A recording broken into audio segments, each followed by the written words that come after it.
Bonjour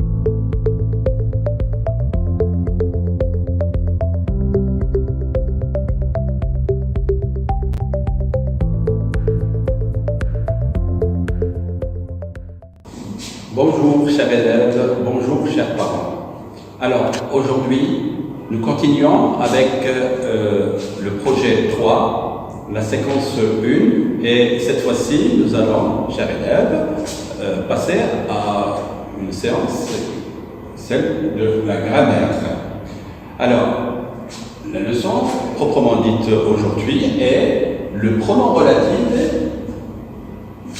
Il a pour objectif, tout simplement, au terme de la séance, l'apprenant serait capable d'éviter la répétition en utilisant le pronom relatif qui.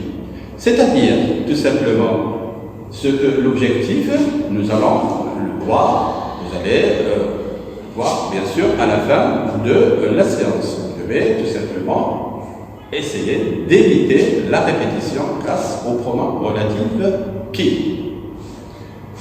Alors, pour commencer, chers élèves, voici une liste de substituts.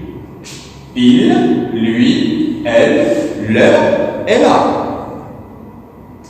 Alors, observez ces substituts-là. De quelle nature sont ces substituts?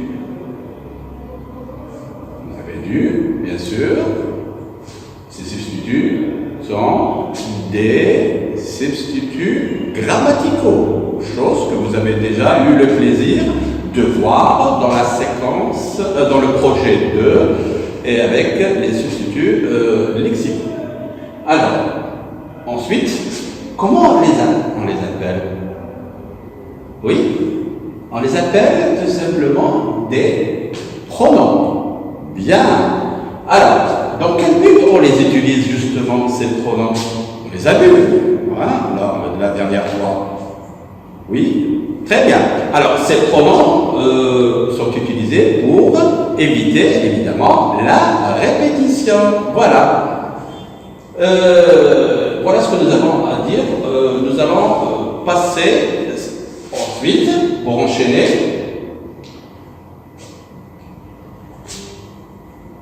on nous demande tout simplement d'observer l'énoncé suivant. Alors, nous allons le lire ensemble. Il était une fois une vieille bergère. Cette bergère gardait ses chèvres près d'un caroubier. Voilà. Alors, de qui parle-t-on dans ces phrases? Ah oui, très bien. On parle de la bergère. Voilà. Alors, comment était-elle justement cette bergère? Elle était, oui, vieille, très bien. Alors, justement, que faisait-elle? Ah, oui, elle gardait ses chèvres près d'un caroubier. Très bien. Alors, on revient aux deux phrases. Il était une fois une vieille bergère. Cette bergère gardait ses chèvres près d'un caroubier. Alors, justement, chers élèves, prêtez attention, quel est l'élément répété dans la deuxième phrase, c'est-à-dire celle-ci? Oui. Ah, très bien. Le mot bergère. Nous allons le souligner. Voilà. Ensuite, justement, évitez-moi cette répétition à l'aide d'un pronom personnel. Il était une fois une vieille bergère. Alors, regardez le mot bergère, justement.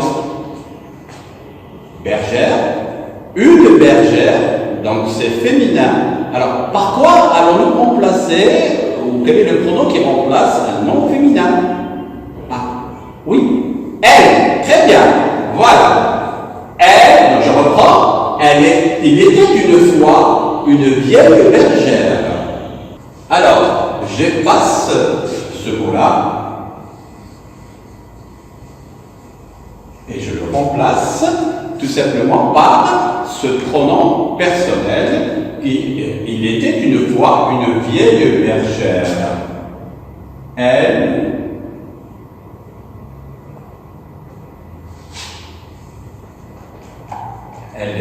garder ses chèvres près d'un caroubier. Voilà. Alors, justement, nous allons relier maintenant les deux phrases en évitant la répétition. Donc, voilà, nous allons éviter, relier, attacher tout simplement ces deux phrases pour éviter la répétition. Alors, nous allons reprendre et nous allons mentionner le pronom personnel ici. Et je vais effacer pour revenir ensuite.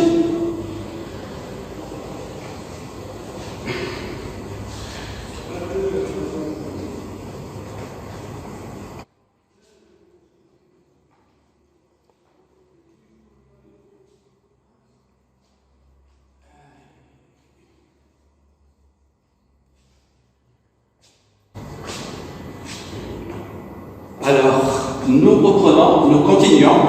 Cette fois-ci, nous allons relier les deux phrases tout en évitant la répétition. Relier, ça veut dire rattacher tout simplement les deux phrases. Alors, jusqu'à présent, nous avons vu tout simplement que cette répétition s'effectue à l'aide d'un pronom personnel. Mais il existe d'autres outils que nous allons voir dans quelques instants. Alors, il était une fois une vieille bergère qui gardait ses chèvres près d'un caroubier. Alors, observez justement le mot souligné ici. Oui, c'est qui? Bien sûr, très bien. Alors, ce mot souligné est-il un pronom personnel ou un pronom relatif? Oui. Ça ne peut pas être un pronom personnel. Regardez. Et ça ne peut être tout simplement qu'un pronom relatif. Voilà. Alors, on continue toujours avec la même phrase. Il était une fois une vieille bergère qui gardait ses chèvres près d'un caroubier. Nous continuons. Que remplace-t-il ce mot qui est un pronom relatif? Très bien, il remplace le mot bergère. Très bien. Alors, mais le mot bergère, quelle est sa fonction? Oui, sujet. Donc, voilà. Comment appelle-t-on le nom qui précède le pronom relatif qui?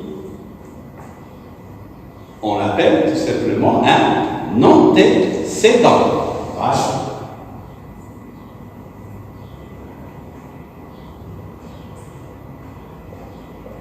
Alors, dans le mot antécédent, il y a le préfixe anté qui veut dire venir se placer avant le pronom. Donc, il vient se placer avant le pronom, tout simplement.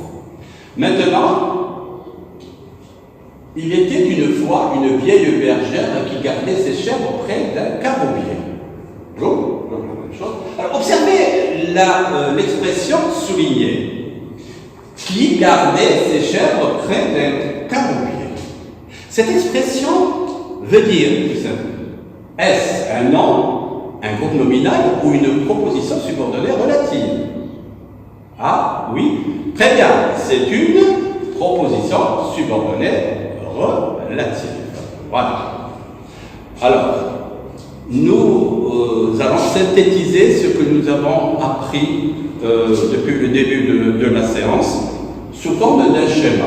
Alors vous avez l'objet, c'est notre objet ici qui est le pronom relatif qui. Alors qui est un pronom relatif. Quelle est sa fonction? Oui, il remplace tout simplement un sujet. Et non seulement il remplace un sujet, mais il introduit une proposition subordonnée relative. Voilà ce qui est de la synthèse. Alors, nous allons vers l'évaluation et nous allons commencer par la première application, qui est celle, consiste en entoure le pronom relatif et souligne l'antécédent. Il s'agit, chers élèves, d'entourer et ensuite de souligner. Donc vous allez pour cela prendre un papier, vous allez prendre une règle et un stylo pour pouvoir faire tout simplement l'application. D'accord? Alors, nous allons commencer par la lecture des 3 phrases. Vous avez, c'est Fourard qui a prêté une journée à Hitler. Ensuite, je connais l'auteur qui a écrit cette légende. Troisième, le mot qui s'est vengé, le mois qui s'est vengé de la vieille est Hitler. Quatrième, les Touaregs ont chassé le jeune homme qui a menti. Alors, je vous laisse une petite seconde pour pouvoir souligner. Prenez tout simplement votre règle et votre crayon et on va souligner. Alors, nous allons commencer par la première phrase. C'est Fourard qui a prêté une journée à Hitler. Oui, nous allons bien sûr entourer le pronom, le voici. Ensuite, on nous demande de souligner l'antécédent. On rappelle tout simplement que l'antécédent, c'est le mot qui vient se placer avant, tout simplement, le pronom relatif qui. Alors, le voici. Nous passons maintenant à la deuxième phrase. Je connais l'auteur qui a écrit cette légende. Nous allons faire le même travail. C'est-à-dire, je tourne et je souligne le mot, l'antécédent. Voilà. Troisième phrase, le mois qui s'est vengé de la vieille est Hitler. Toujours le qui est, bien sûr, l'antécédent. Les Touaregs ont chassé le jeune homme qui a menti. Voici donc le pronom relatif et le jeune homme. Voilà pour ce qui est tout simplement de l'application. Nous allons passer, nous allons passer à la deuxième activité. Cette activité a pour consigne tout simplement d'encadrer la proposition subordonnée relative dans chaque phrase. Donc il s'agit maintenant d'encadrer. Donc nous allons commencer par la première phrase. Je lis, la vieille qui s'est moquée de Hitler a été punie. Alors, vous voyez? Très bien. Alors vous avez la subordonnée qui s'est moquée de Hitler. Voici donc la première subordonnée relative. Nous passons à la deuxième phrase. J'ai lu une légende berbère qui est très connue. Alors, oui? Ah, très bien. Voilà, nous avons la subordonnée relative qui est très connue.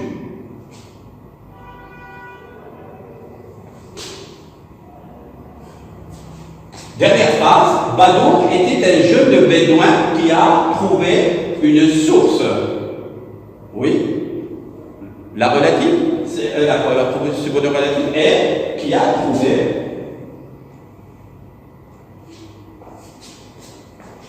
une source.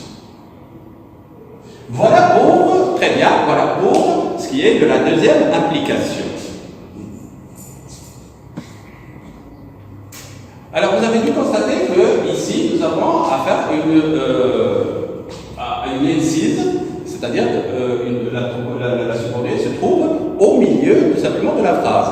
Alors que dans les deux derniers exemples, nous la retrouvons tout simplement à la fin, tout simplement, de la phrase. Voilà. Et nous enchaînons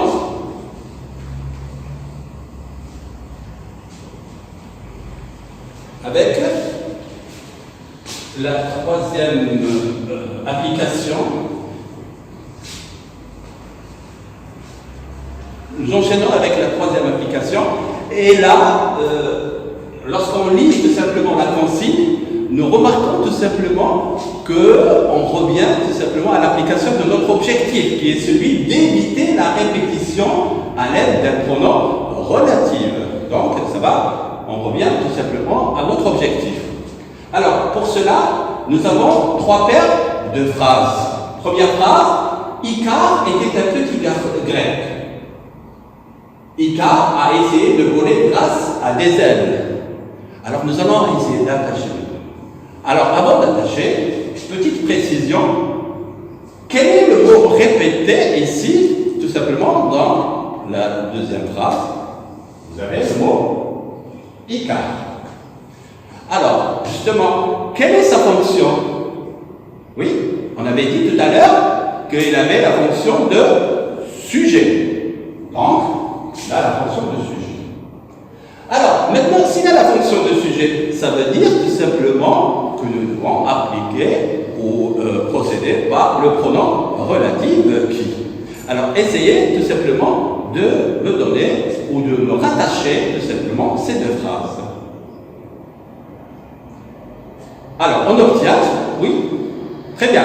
Alors, on obtient, justement, Icare était un petit garçon grec qui a essayé de voler grâce à ses ailes. Et là, je peux effacer, barrer tout simplement le mot Icare et le remplacer par qui. Et on obtient Icare était un petit garçon grec qui a essayé de voler grâce à ses ailes. Alors, nous passons cette fois-ci aussi à la deuxième paire de phrases. Vous avez l'enfant tombant dans la mer, l'enfant s'approcha trop du soleil. On va procéder de la même manière que dans les premières paires, tout simplement, de phrases. Alors, le mot répété ici, c'est le mot enfant. Sa fonction est sujet. Donc, s'il est sujet, on le remplacera tout simplement par qui. Voilà. Nous passons maintenant à la troisième phrase et la dernière. Troisième paire de phrases et à la dernière. Je crie. La cire, fondit à cause de la chaleur. La cire fixait ses ailes. Alors nous avons le mot répété, nous allons le souligner. C'est le mot la cire. Donc c'est tout simplement le sujet. Donc puisque c'est un sujet, je dois tout simplement le barrer. Et la même chose ici, en remplaçant par tout simplement le mot qui. Alors, on revient à la deuxième paire de phrases. Et là, nous avons l'enfant tomba dans la mer, l'enfant s'approcha trop du soleil. Alors, nous allons souligner le mot répété. Dans la deuxième phrase, c'est le mot, bien sûr, enfant. Puisque le mot enfant a pour fonction, tout simplement, oui, sujet. Très bien. Alors, s'il est la fonction sujet, ça veut dire que nous allons le remplacer encore une deuxième fois par un qui, un pronom relatif qui. Et on obtient, voilà, on obtient les deux phrases reliées par le. Alors, l'enfant qui s'approcha trop du soleil tomba dans la mer. Et là, on revient à ce que nous avons dit tout à l'heure sur les propositions qui étaient incises, c'est-à-dire au milieu. Elle est revenue au milieu, tout simplement, de la phrase. Nous passons maintenant à la troisième paire de phrases. La cire fondit à cause de la chaleur. La cire fixait ses ailes. Alors, toujours, le même mot répété, c'est le mot cire. Il a été tout simplement remplacé par qui occupe tout simplement la fonction de sujet. Oui. Alors, oui, nous allons les relier pour voir et éviter la répétition. Alors, la cire qui fondit à cause de la chaleur fixait ses... Alors, la cire qui fixait ses ailes fondit à cause de la chaleur. Voici donc le corrigé. La légende d'Icare. Icare était un petit garçon grec qui a essayé de voler grâce à des ailes fabriquées par son père. L'enfant qui s'approcha trop du soleil tomba dans la mer. La cire qui fixait ses ailes fondit à cause de la chaleur. Alors vous avez dû constater que, sans le vouloir, on a tout simplement, si vous voulez, anticipé sur la production, la prochaine production écrite. Donc pour cela, vous devez s'inspirer de ceci pour notre prochaine séance. Voilà. Merci, je vous remercie.